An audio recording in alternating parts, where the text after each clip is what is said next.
Llevas más de un año entrenando. Entrenas a la semana 2 o 3 veces elevaciones laterales. También priorizas el deltoides anterior. Pero aún así, cuando te miras de perfil, tu hombro sigue estando plano. Y mira, no es que te falte volumen de deltoides lateral o deltoides anterior, ni que te falte intensidad. Te falta entrenar bien un músculo, que es el deltoides posterior. Es el único que hace que tu hombro se vea bien desde los 3 ángulos, tanto de frente como desde lateral, como desde atrás. Y este músculo, el deltoides posterior, es uno de los que menos trabajo directo se lleva a la semana, por no decir que en muchos casos te lleva 0 series directas. En los próximos minutos vas a entender 3 cosas. La primera de todas es por qué la mayoría de tu trabajo de espalda no entrena el deltoides posterior. Muchísima gente dice que el deltoides posterior se lleva muy buen trabajo de todos los ejercicios de espalda, cuando solo se lleva de unos ejercicios en concreto. Lo segundo es que te voy a decir cuántas series directas necesitas mínimo para trabajar el deltoides posterior. Son menos de las que te imaginas. Y la tercera cosa, que es muy importante, el error técnico, que por mucho que hagas vuelos posteriores, ejercicios destinados para el deltoides posterior, si cometes ese error, no sirve absolutamente de nada entrenarlo. Fíjate desde los 3 ángulos que hemos comentado. De frente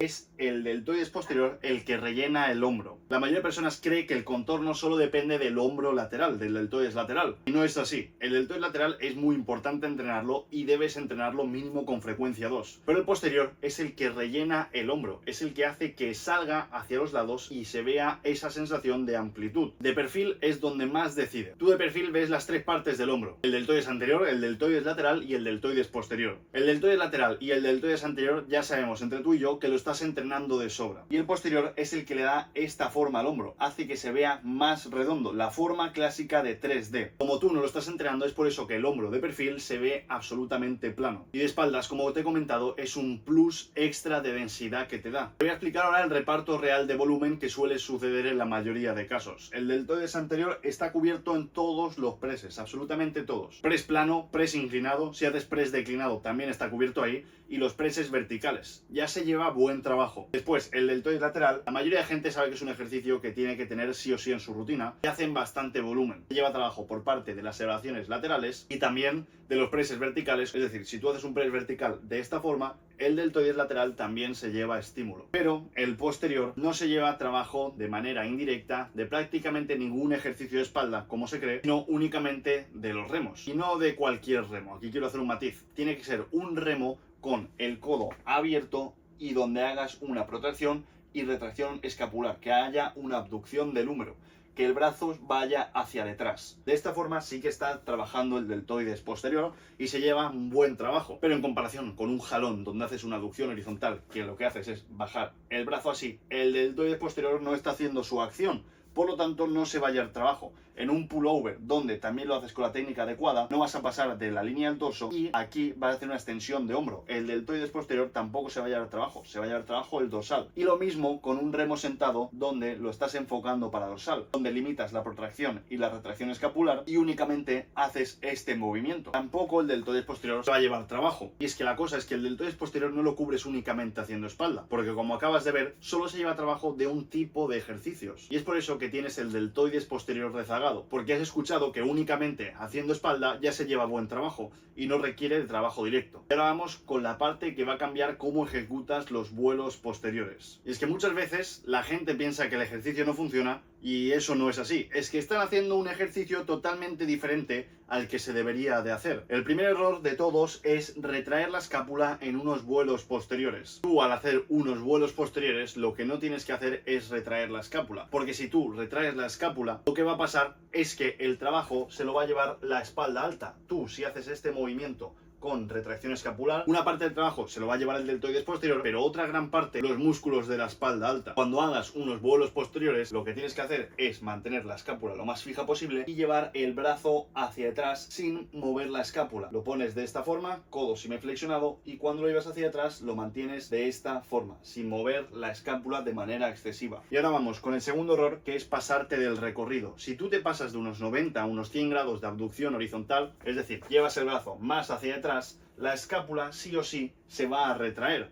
Por lo tanto, este error número 2 hace cometer el error número 1. Es por eso que cuando tú haces los vuelos posteriores, tienes que parar cuando el brazo llega a la línea del torso o un poquito más atrás. entre 90 a 100 grados, como te digo. Si llegas más atrás de eso, aparte de que el deltoides posterior no va a poder aplicar tanta fuerza, te va a dar la retracción escapular y vas a volver al error número 1. Vas a estar trabajando la espalda alta. Hacer el ejercicio bien, lo primero de todo es que la escápula se tiene que quedar con el menor movimiento posible. No bloquees las escápulas manteniéndolas fijas, haciendo una cosa antinatural, pero ten en cuenta que cuando hagas el ejercicio no debe haber retracción escapular. Lo segundo es que no te tienes que pasar del rango comentado, entre 90 a 100 grados. Y por último, el codo tiene que estar semiflexionado. Tienes que dejarlo no completamente estirado, ni de esta forma, lo tienes que dejar con una semiflexión y mantener esa flexión a lo largo de todo el ejercicio. Y ahora te voy a decir el plan, qué es lo que tienes que hacer. Lo primero de todo, elegir los vuelos posteriores si es posible en máquina. Yo los elijo en máquina, ¿por qué? Porque puedes apoyar el pecho en el pad, tienes una mayor estabilidad y vas a ser menos propenso a compensar con el cuerpo. Mínimo